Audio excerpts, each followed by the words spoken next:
Hello, my friends. Welcome to the Metal Shop. We're going to do another myth-busting, guitar-related myths.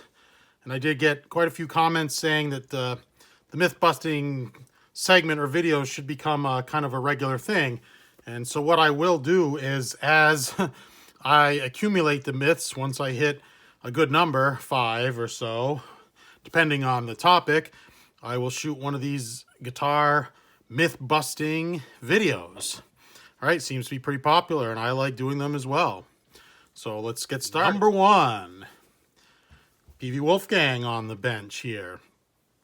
And I'm seeing a lot of chatter on the forums, there are no more forums, on the groups, the Facebook groups, that there's a difference between the guitars that have the patent number written on them versus the early ones where it's patent pending, or it's just abbreviated P-A-T period pending.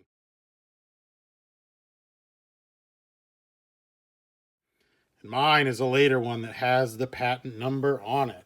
But people are saying that, oh, the patent pending guitars are better. And I've seen videos where people are saying, I play my patent pending Peavey Wolfgang. And I've made a couple of wisecracks on the groups saying, oh, well, the patent pending ones there's unicorn, they grind up unicorn horn, and they sprinkle the dust in the paint to make those guitars magical. I'm here to tell you, it's a myth. The patent pending and the patent guitars, they're exactly the same. Exactly the same, okay? And I reached out to my friend Jim DeCola, who designed the Peavey Wolfgang, designed this guitar for Peavey, worked hand in hand with Eddie for many years. Become friends with him, and I reached out to him for a quote. And this is what he said. I'm paraphrasing here, and I'll let you know when I'm paraphrasing or when I'm giving a direct quote. So there's no real differences at all. And here's the direct quote. The only real differences would be the first year had quilt tops, then we changed to flame tops. That was because of the demand for the guitar exceeded the available supply for quilted maple. And I'll add in the cost of quilted maple ended up going through the roof. Back to the quote. That wouldn't affect playability or sound. It's like vintage guitars. It's the scarcity that drives the prices up, in my opinion. Just because they're old or older doesn't mean they are better. Couldn't have said it better myself, Jim. The guitars are exactly the same.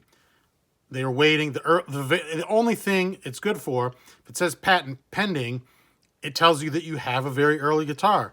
And if you have one with a quilt top, then you have a very rare bird indeed, because Peavey was trying to make this very similar, as good, if not better, exceeding the Ernie Ball Music Man.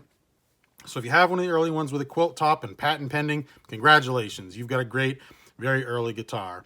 Do you have a better guitar than this one? No, you don't.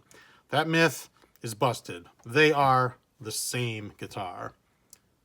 All right, number 2. In the same vein, let's talk just very briefly about the Peavey 5150 100-watt head. Okay?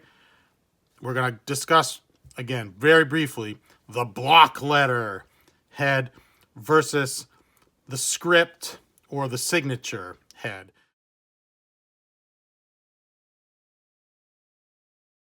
And all that was, you guys know all the folklore about it. The various earliest models had a block letter EVH on the amp, and I'll insert a picture.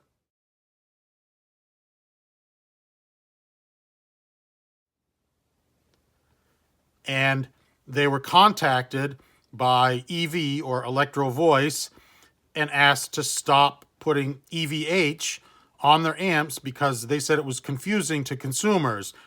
And in their defense, EV, Electro Voice, did have an EV-M series, an EV-L series. So I think it's a bit of a reach, but they asked that Peavey no longer put EVH on their amps, so they changed it to Edward Van Halen's signature, okay?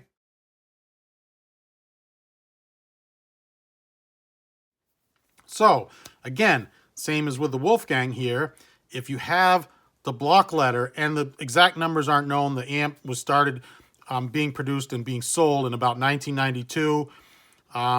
The folklore, the rumor, all the available information I could find is about 1 year.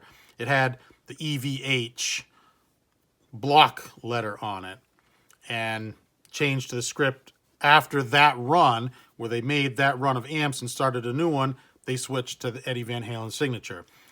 And everyone's saying, oh, block letter, I've got an early block letter, it's better, it sounds different, it sounds better. Now, this is definitely a myth.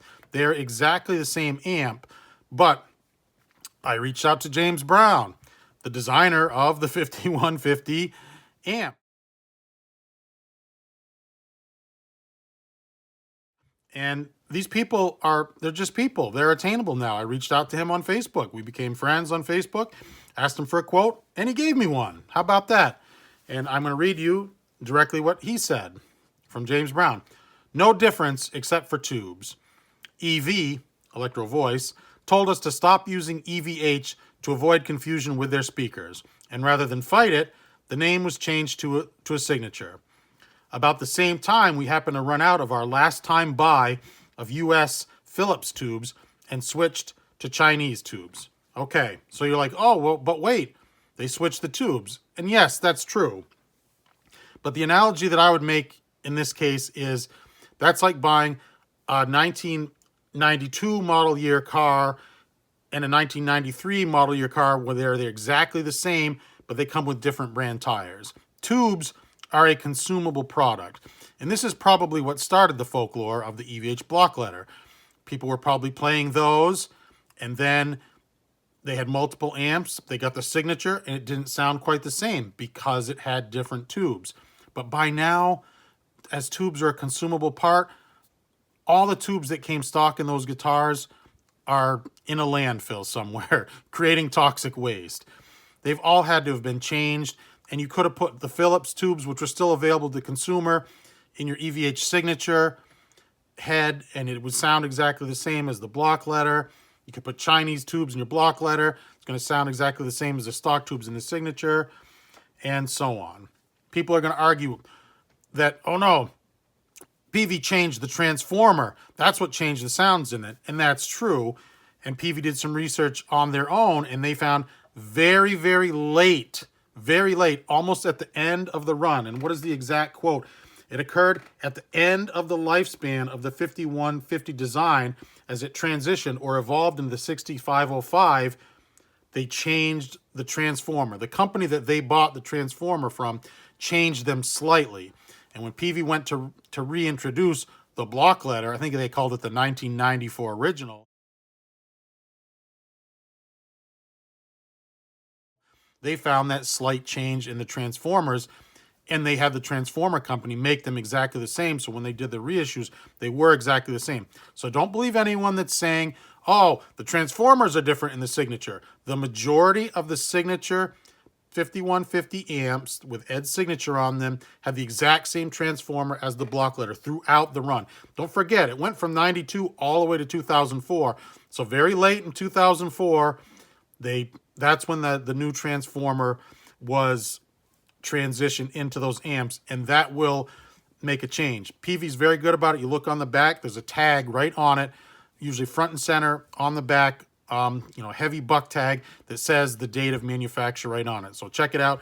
You can figure it out for yourself. But by now, put the good tubes that match tubes that you want in, and they're going to sound exactly the same, my friends. All right, number 3. What do they do? They go like so. The Europeans. Number 3. I like to do this. Ah, yes. Speaking of Electro Voice and them asking Peavey to stop using EVH, let's talk for a second about lawsuit guitars. Lawsuit guitars in and of itself is a myth. There were no lawsuits. The term started in the 1970s when Ibanez produced hyper-accurate copies of the Explorer, the Flying V, and the Les Paul, the Gibsons. And Gibson, and I don't know this to be 100% fact, so I am hypothesizing here, they sent them cease and desist letters. Stop making our original designs. And Ibanez complied, okay? And quite honestly, they didn't have to. They, being a Japanese manufacturer, they didn't have to obey U.S. patent and trademark laws. They could have kept on making them as much as they wanted, and they kind of did. They changed the destroyer and put some cuts and stuff in it, and they kept right on making them. Check out Phil Collin with his destroyer.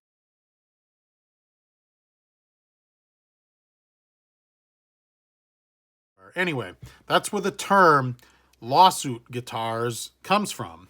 No lawsuit, but recently, again, in the groups, people are talking about, I love 80s guitars. I love the 80s metal guitars, and they're talking about the ESP lawsuit headstocks that copied the Jackson headstock. And then later, Carvin with their lawsuit headstock.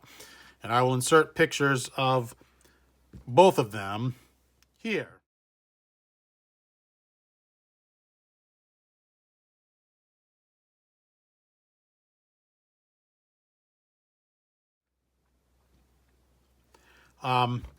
Carvin actually went on to copy the Rhodes, just reversing it, and called it the Ultra V.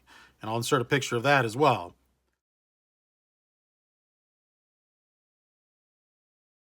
But I digress. The copies, the headstocks were exact copies of the Jackson Concord pointy headstock. And I recently saw, the interview's out there, it's on Tone Talk. You get lots of good stuff on Tone Talk. I should have mentioned this before when I was talking about the Peavey 5150, the block letter versus the signature. Oh, by the way, while I talk about that, there's tons of good videos, A being the block letter to the signature amps. I'm not going to get into that. I don't have both amps, but there's tons of good videos if you want to A-B those for themselves. But James Brown mentions in an interview with Tone Talk, there's no differences in those amps whatsoever. Well, Grover Jackson, also a guest on Tone Talk, mentions this, and I can pretty much quote him. He's like, there were no lawsuits. He laughs. He said a small company like Jackson would be bankrupted if we hired lawyers and sued a company like ESP or Carvin for producing the same headstock as us. He said all we did was we sent them cease and desist letters, and that works wonders. What you do is you do hire an attorney, and you pay him a flat fee and a couple of hours work or whatever. All these companies do have attorneys on retainer anyway, and they have them draft a letter. And the letter says, essentially, stop making our trademark design headstock, in this case, or we will be forced to take legal action. And most of the times, the empty threat works. Jackson couldn't afford a lawsuit. Grover Jackson says pointedly, it would put us out of business. ESP, fighting that fight would put them out of business. Carvin, same thing, put you out of business. And he says something along the lines of, you could take your profits for an entire year of guitar production and throw them away with a lawsuit like that. Even the mighty Fender, when they told Charvel back in the early 80s, around 1982, early 83, stop making our Stratocaster headstock, it was just a letter. It was really just a threat. Stop making our headstock, we'll sue you. We'll be forced to take legal action. And 9 times out of 10, it worked. No one wants to go to court and pay all this money. Threatening legal action, a cease and desist letter, does the trick, but there were no lawsuits. That myth is busted. Did I say that the Peavey 5150 block letter versus signature was busted? Well, it was. It's busted too. All of it's busted. No lawsuits. They just couldn't afford it. Myth number 4. What should I use to remove stickers from my guitar? What can I use to clean sticker residue off my guitar? What can I use to clean my fingerboard to remove everything? Okay, and guess what? This was a question that was posed again on the groups. I'm going to get a lot of my material from the Facebook groups, but the products recommended were, as you see here, they were WD-40, naphtha, or lighter fluid. Ronsonol is just a brand name. This is straight naphtha, and Goo Gone. And the people saying things like, I would only use straight naphtha. Or I would only use lighter fluid. WD-40 will damage your finish. And they said the same thing about Goo Gone. I would never use Goo Gone on my nitrocellulose lacquer guitar. It will damage the finish. I only use Roncinol. I only use lighter fluid. People use this to clean their fingerboards when they really want to strip them down to then oil them. Works great. I've never used this before, honestly. I bought this for the purposes of this video. I've always been a Goo Gone guy or a WD-40 guy. And I should mention, I figured out how to use WD-40 to remove sticker residue all on my own. No one told me. Now, I'm sure someone did it before me, and it was common knowledge, whatever. But I just tried it. I was like, I'd removed a sticker, and the adhesive and the paper backing was still left, and I tried some of this, and just use your pressure from your thumb and rub it around, and it worked great. And next thing I know, everyone is using it. And I'm sure lots of people like me have discovered it on their own. WD-40, water displacement formula number 40. That's all this is. But all the people saying, I only use this, I would never use this. I only use this, I would never use this. They're all wrong. It's a myth. Guess what? I'll start here right in the middle with the Roncinol. Contains light petroleum distillate. Okay? Of course, this burns. This is lighter fluid. It's a petroleum distillate like gasoline or diesel or paint thinner or whatever. It's petroleum distillate. Guess what this stuff is, folks? This WD-40 is 50 to 60% hydro-treated heavy petroleum distillates. Yep, you got it right. The same thing. Okay? Yes, this says light petroleum distillate. This is heavy, but I would argue this also has, it's suspended in its whatever it's using to propel it. It has many other ingredients that are going to suspend the petroleum distillates, and it's not as straight and as caustic as this, in my opinion. And the Goo Gone, this stuff will hurt your nitro lacquer. I'd never use this on nitro lacquer. The number one ingredient is Goo Gone, and Goo Gone is aliphatic ether alcohol. Okay, guess what? It's petroleum distillates. It's naphtha. These all have naphtha. Again, this stuff is less caustic than this because it has so many other ingredients in it. This has citrus oil from oranges, which gives it that lovely, nice scent. Plus, it has D-limonene. I'm not sure if I'm saying that right. D-limonene in it. That also is a cutting, a release type of agent. But I will tell you this: test all of these in an inconspicuous surface on your guitar. Okay, and any one of these, if left on the guitar long enough, will damage the finish. I will say this: these could damage the finish more because they won't evaporate. This will evaporate, but don't leave it on your guitar. Don't test me on that. If you put this on your guitar and you leave it, it's going to stain even as it evaporates quickly. Don't leave any of these on your guitar. This is something that you want to rub on and get clean what you're cleaning, remove the sticker, whatever you're doing, and then get it off the guitar, okay? That's all. But these all work great. I would argue the WD-40 and Goo Gone work better than the lighter fluid that people will said, it's the only thing I will use.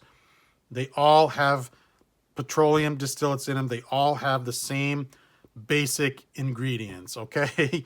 Don't be fooled into thinking, I would only use this, I would never use this. This myth, busted. All the same, use the one that you want, all right? Cool. Myth number 5. Why is my Wolfgang back on the bench? What happened to the naphtha?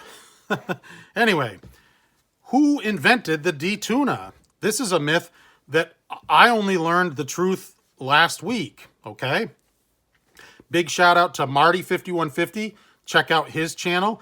And Marty5150 got this info that he shared with everyone on his YouTube channel from our friend in common, Jim DeCola, who I referenced about the P150 guitar. And he would know, okay? The myth, who invented the D-Tuna? If you do a search, AI will tell you Edward Van Halen invented the D-Tuna.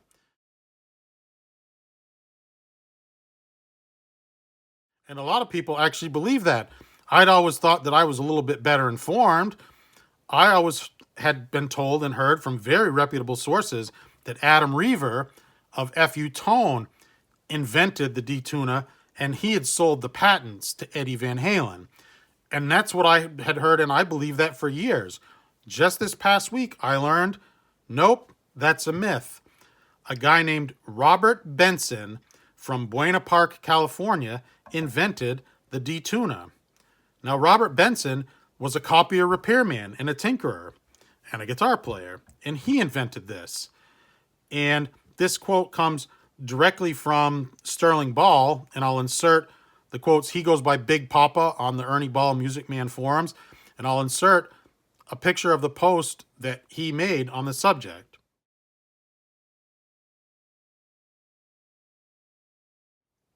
But I'll paraphrase here. A local copier repairman invented the D-Tuna. Said, Ernie Ball, Music Man, our company found him and put some on Eddie's guitars. Eddie claims he designed them now. He did buy the patents. Okay. On a later post, and I'll insert the picture of that one as well,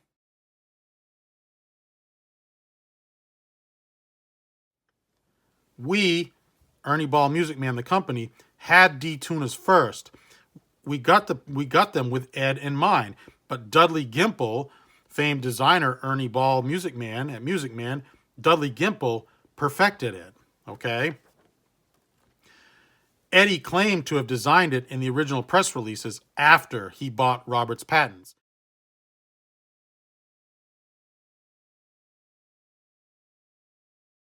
And Sterling Ball says that with a little bit of venom. He's still hurt. He's still a little jilted from Eddie leaving them, even though it happened, way back in the 90s. But Eddie has made a lot of claims about designing guitars for Ernie Ball, about designing the D-Tuna, about designing the Peavey headstock, and a lot of those claims, a lot of these things are coming to light. Listen, love Eddie Van Halen. One of, if not the best guitar player who ever lived, succeeded Jimi Hendrix in that title. Love the guy. But he's made a lot of claims that have been proven false later in life. So Eddie claimed to have designed it in the press releases after he bought Robert Benson's patents. Now, Ed, in his defense, he shared it with the world, okay? He had them installed on, he had them installed himself on a couple of his Ernie Ball Music Man guitars, but he took the thing with him as he'd bought the patents when he went to Peavey, and these were standard equipment on every Peavey Wolfgang guitar, okay? Cool, ingenious little device. We all know what it does. Turns your E and drops it down to a D. And you have to excuse my guitar being out of tune, you guys, with perfect pitch. Because that was neither an E nor a D, okay? But Eddie Van Halen did not design this. A guy named Robert Benson, who was local to San Luis Obispo, California. Ernie Ball Music Man, Dudley Gimple found him. They perfected the design of it. Ed bought the patents, smart guy, and shared them with the world. Again, thanks to Marty5150 for bringing that fact to light. He posted a picture on his YouTube channel of the original patents. And again, thanks to Jim DeCola, who gave him that picture of the original patent for the D-Tuna. Oh yeah, it should be mentioned that it's Floyd Rose and Schaller, amongst others, are referenced. They're cited in the patents, and I believe it's because this device works in conjunction with their patents. So their patent numbers their designs were referenced in the patent for the D-Tuna. May 21st, 1993, Robert Benson secured the patent for the D-Tuna. So there we have it, my friends. 5 myths, 5 more guitar-related myths busted. Please hit me up in the comments if I've gotten anything incorrect or you'd like to add anything. I still respond to all my comments. I welcome them, and tell me if I'm wrong. Just please be constructive. No trolling, no flaming, please. Please give me that thumbs up. You know what? Phil McKnight, and I'll have to investigate this myth. He said, you can give me a thumbs up, you can give me a thumbs down, whatever you want. It doesn't matter to the algorithm. And I think he may be right. As long as you're interacting with the video, giving a thumbs down carries the same weight as giving it a thumbs up. Okay, don't do that with my videos. Please, let's give me the thumbs up, please. I would sincerely appreciate it. Helps me out with the algorithm. We may do a test video just to test the thumbs down theory. But I hope you've enjoyed the more guitar myths busted. I've enjoyed looking at this beautiful guitar here. Need to break it out and play it. She's a little bit dusty, but I truly appreciate your support. I truly appreciate your view, and stay tuned to the channel. Lots more good stuff coming, and we'll even bust some more myths here at the Metal Shop. Take care, my friends.